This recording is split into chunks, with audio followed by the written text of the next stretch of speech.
Hi, this is John and Amy with TPF Trips, Places, and Fun. Today we're hanging out in Rocky Mountain National Park.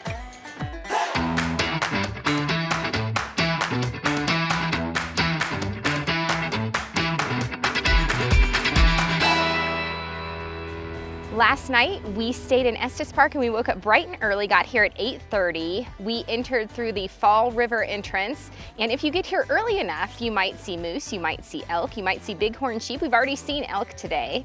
And right here behind me is Sheep's Lake. And this is where you might see some bighorn sheep. There's none here right now, but hopefully soon. And we're actually on, we're looking for moose. That's kind of what I want to see. That's what everybody wants to see. That's what everyone wants to see. That's what everybody wants to see. And we're also going to go, we saw turkey. We did. Yeah, yes, we've seen that so far. But we're going to go to Sprague Lake. We're going to go to a variety of different places. But hey, why don't you tell them about kind of how hard it is to get in here if you don't plan correctly? You do need to make a reservation. So we got up the day the reservations opened. We got up at 8 in the morning and got on their website, and within 20 or 30 minutes they were sold out, right? Yeah, and that was, I think, the 1st of May is when I did that. And here we are here in mid-June, and so make sure you make your reservations early, otherwise you're gonna have to come after 3 o'clock. Yeah, or before 9 o'clock. So when we came in today, we did not have to actually show them our timed entry, which it's like $2 to get that timed entry. It's not expensive. Right. But if you get in before 9, you're cool. After 3, you're cool. But if you come in most of the day, you have to have that and your pass. Yes, you do have to have a pass. So we have an annual National Parks pass, which costs us $80, or it's $25 a day. And you can get into any national park in the nation. Yes, for a whole year. So that's kind of a deal. All right, well, we're gonna look for critters. Okay.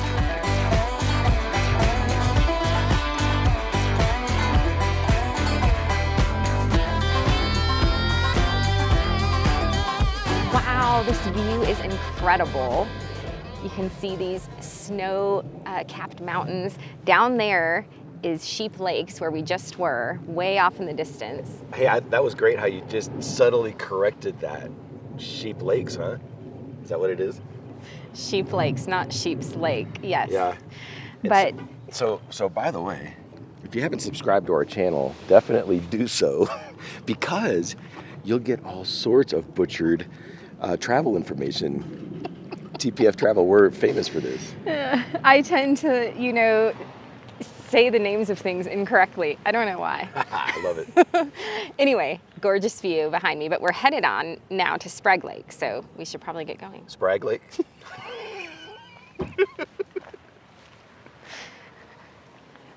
Maybe Sprague Lake? It could be Sprague, could be Sprague. Now we're at Sprague Lake, and just to let you know, we did have to have a special reservation in order to get through the Bear Lake corridor. So if you don't have that on your reservation, you're not going to be able to get here. So make sure you get that when you are reserving your spot. So you can reserve the entire park or just a part of the park when you are making your timed entry reservation. And so our guess is this part of the park has limited tickets. Yeah, so you'll want to get the full access if it's available. Of course, if it's not available, you take what you can get. But that will give you access to this part of the park. Now look how beautiful this is. Woo! And so Sprague Lake is to the left, and there's a walking trail, so we're gonna walk around it. Yeah, but, so you'll oh get to see a lot more of it. We just thought this was super cool. This is super cool and beautiful. Getting some 360 video also. Woo! Amy was not happy that I asked her to carry this 360 camera. She's like, can't we leave it in the van? I'm like, heck no, look where we are. It's so beautiful. Plus, I can get 360 video of beautiful Amy. That's okay, we don't need that. Look at that tree. So Amy, something that folks with their own critters should be aware of, dogs are not allowed in a whole heck of a lot of this Yeah, park. we've noticed that a lot of, especially the walkways around the lakes and stuff like that, dogs are not permitted. So if you are bringing your four-legged friend, you might not be able to take them in a lot of the places here. Or I had a 3-legged friend when I was growing up. That's true. You had a 3-legged dog because he got hit by a car, and so he had 3 legs. But he got around just as easily as everyone else. Yeah, he did. Look at this. Wow, I love it.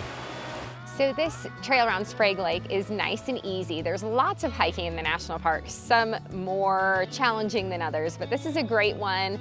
Great easy trail if you're just wanting to get out and walk and have some great views. We determined that anytime we see somebody with the walking sticks, the hiking sticks, that we're in over our heads. We're in over our heads. We may not want to go on that particular trail. But this is beautiful, wow. So they say if you get out here early enough, sometimes you can see moose out here. I had somebody tell me that a moose with their babies was out here the other day. Yep, so we haven't seen much wildlife in this exact spot, but we might be here at the wrong time of day, so. Yeah, so you're supposed to come in the early in the morning or in the early evening, is kind of the idea. Right behind Sprague Lake here, you can see some of the peaks that form the Continental Divide, and here is a sign that tells all about them. And so, this sign is talking about Hallett Peak, which is named for one of the ranchers in the area. Named for your food last night. Well, yes. Or the other way around. Right. My food last night was called the Hallett Bowl, and I didn't know why it was named that. Now I know, because it is named after William Hallett, who climbed many peaks of this area in the late 1800s. It's pretty cool. Pretty cool. I can't believe how much snow is on those peaks in late June. What's cool is, look at this. I'm getting this picture, then I'm zooming out. And you get the exact same picture. And I get the real thing. Look at that. That's awesome. Wow. So we learned some moose trivia. So some other folks did see moose here, I think they said yesterday. But they got here like 7 a.m. So even earlier than we did. We got here at 8:30. We thought we were getting here early enough to see animals, but they say the earlier the better, and more like 7 in the morning. So yeah, keep we were that still sleeping at 7 So in the you need to rise really early in order to get the best views of the animals. And I think that, of course, animals don't have watches. So it's not like they're limited to coming early in the morning, because I have heard them out here around 11:30 a.m., someone said. But I think the earlier the better is the moral of this story. What? Animals don't carry watches? No. What are you saying? No, they don't. Well, like those roads that says, for the next mile, deer crossing next mile. It's like, do they have to stay within those boundaries? Just what if they come outside of the boundary? What if they can't read the road sign? Yeah, what if they can't read the road sign and they break the law? I don't know. I don't know. All right, ready? This is a classic TPF video today, isn't it? Woo, baby, look at that. Oh, look at that. It's a biplane up there. I can't zoom enough. I hear it. I don't see it. It's way up there. Oh, yeah, it's a I see biplane. it now. Yeah. Okay, there's no way. Yeah, it's a biplane. We're done with Sprague Lake, so we're headed on to the next awesome thing. What is that next awesome thing? Could be Maybe Bear Lake? Bear Lake. I don't know. We'll see what we come across. We don't want to leave this part of the park because I don't think we'll be able to get back in beyond our timed entry. So the Bear Lake corridor, we need to see everything there is to see here before we leave it. That's right. Now we're here at the parking lot for Bear Lake. There was actually a sign saying the parking lot was full. We did manage to find one space in the very far end. Now we're feeling the altitude from walking in. There is a shuttle that can take you around if you want to stop in the park and ride. In fact, if you are driving a vehicle that is longer than 21 feet, you're required to park in the park and ride. But that'll take you to all these kind of landmarks here in the Bear Lake corridor. And this seems to be one of the most popular areas because they've got a queue. Look at this. They actually have a queue to get in. There's a ranger station right up there. And we don't know what we're going to see out here, but it's pretty popular. Yep, I think so. So we're just happy we found a parking spot. We're happy. The park ranger just told us that this is the #1 destination in Rocky Mountain National Park here at Bear Lake. So there are people everywhere, where before it's been a little bit sparse. So it must be amazing. And he told us what kind of critters to expect or not expect. Yeah, smaller critters here, because the big critters like the elk and the moose and things like that, they don't like all the people. So they're gonna go, other places where there aren't as many. Although one of the rangers did a Bigfoot impersonation. It was pretty convincing. Yeah. Almost thought it was the real thing. So evidently there used to be a school right here on this location. Can you imagine going to school with this as your backdrop? Beautiful. I think the view at Sprague Lake was prettier, but this is amazing also. Probably the reason why this is more popular than Sprague Lake is because there's more trails. There's trails branching to about 7 or 8 different lakes. So within, 4 to 5 mile walk or so, all of them. So that's probably why people stop here at this trailhead, and then they can go all these different ways to see all these different lakes. This lake is just, I mean, you could take 10 breaths and between the parking lot and the lake, you're here. It's fast. Yeah, so this one's right off the parking lot. But then the loop is going to take us a while because we got to walk all the way around, and then we're going to go look at some other trails and lakes. All right, let's go. More amazing views, and we saw these huge fish. Don't know what they are. I'm not up to date on my fish, but they were swimming around, super cool. And little chipmunks, got a great picture of a little chipmunk perched on a rock. So we did see some little critters. Yeah, no big critters. Nope, not here, not yet. We just finished the Bear Lake loop, and we came back to the trailhead. Now we're going to go to Nymph Lake and Alberta Falls. We've heard this is kind of pretty rough terrain, even though the furthest lake is only 2.2 miles. So we may just do those two. We'll see how we feel. I'm starting to feel altitude a little bit. I know, it makes you winded. But if all these people can do it, we can do it. We can do it.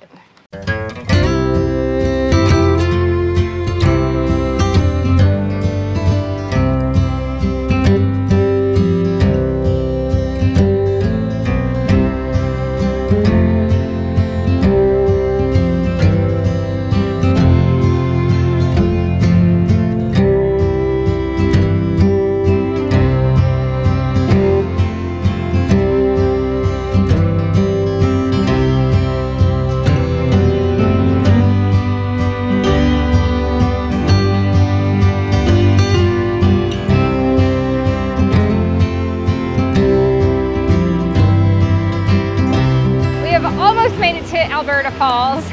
There is something to be said for the altitude and also all the chocolate and candy we've been eating recently. But we are quite winded. But behind me we have this beautiful view of all these rapids and rushing water. So now we just have, I think, a few more feet to get to the top to see Alberta Falls. But then we have a trek, quite a trek back, including a lot of uphill. Do they have a place to eat and take a nap up here? No, nothing like that. We have made it to Alberta Falls, and wow, what a view. It's amazing. It's worth the very difficult 1.1 mile each way trek. Well, it was worth the 1.1 mile one-way trek. It has yet to be determined whether it will be worth the 1.1 on the way back. But it's gorgeous, it's gorgeous. It's breathtaking. There's no way to really capture it on video. I'm going to zoom in a little bit.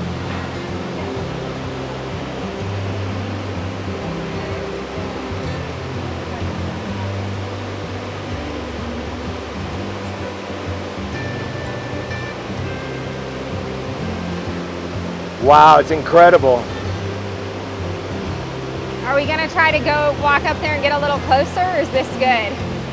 Well, we probably should go up there. We made it this far. Yeah, that's what I was thinking. We're taking a break before we attempt to go back. Beautiful, beautiful view, and just taking a little rest.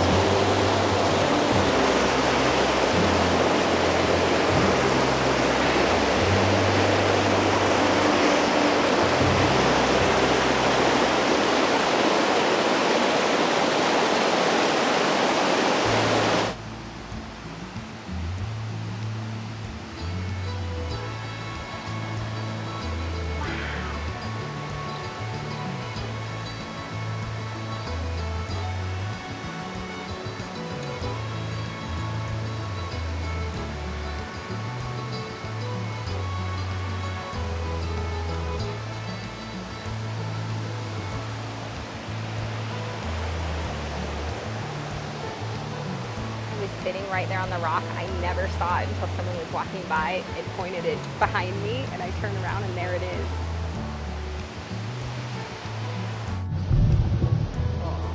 That guy said it's a mule deer, right? Oh yeah, I think it's the elk are much bigger, aren't they?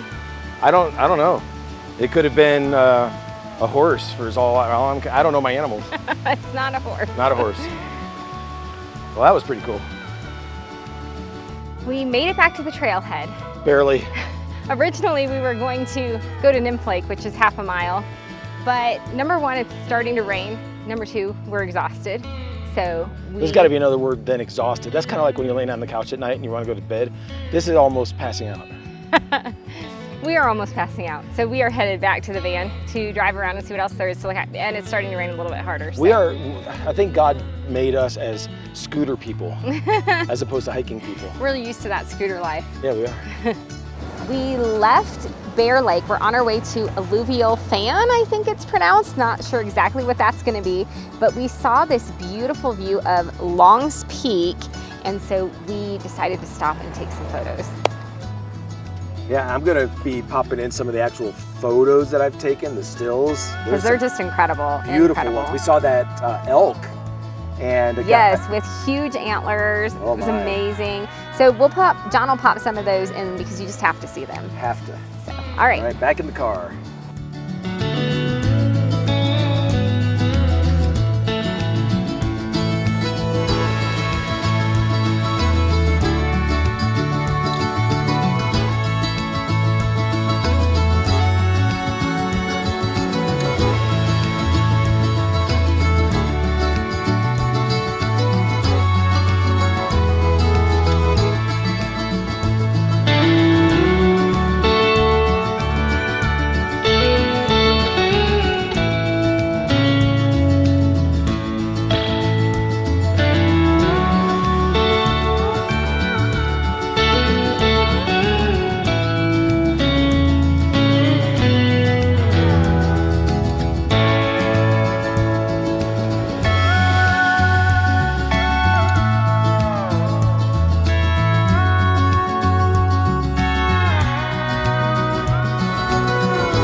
We are now at Alluvial Fan Trail, and while we were hoping to avoid any more hiking today just because we're so tired, this is a short hike. It's only 1,850 feet for the whole trail. There are horseshoe falls right there in the center. I think we're gonna make it. It's relatively low grade except for one 75-foot segment. I think we're good. Amy made me get out of the van. He was not moving, and I said, get your butt out of the car. So here we go, one more. Carry my camera gear. Just a couple minutes walk from the car. This is what we found. So well worth the minimal effort. And this is halfway through the trail, and we just got started. It's probably like 5 minutes each way, and that's it. Yeah, and this trail is it's actually kind of paved. It's paved with these little pebbles, and so it's really easy, very easy to walk, except for there is one tiny segment that's a very steep grade, but other than that, it's a great trail. So, and you get a nice view right here. Check that out.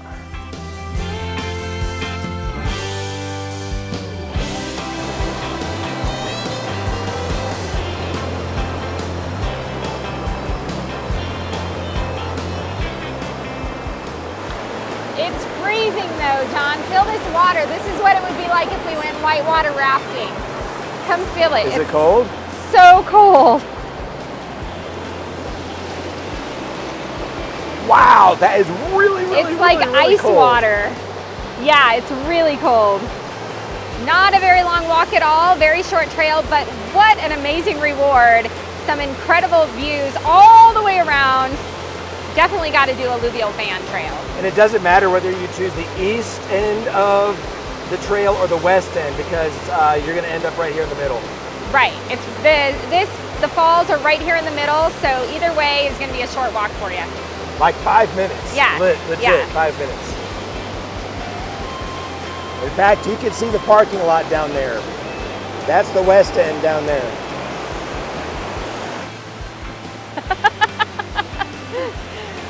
What amazing views. 360 views. You got snow-capped peaks right here. You got these falls right here, and then like this valley, just amazing. So we think we're going to leave and get lunch in Estes Park. The thing is, there's not a lot of places to get food or water or that sort of thing, so you want to make sure to bring that stuff with you if you're not gonna leave the park. And so it's late afternoon, so we think we're gonna go ahead and leave and grab an early dinner. And then, you know, we have a couple days where we can come back anytime. So we really hope you enjoyed it. It was a lot of fun for us. Do you want me to sign off here? Let's say goodbye to everybody, and we're gonna All right. press on back to the car. Goodbye, everybody, and safe travels, everyone.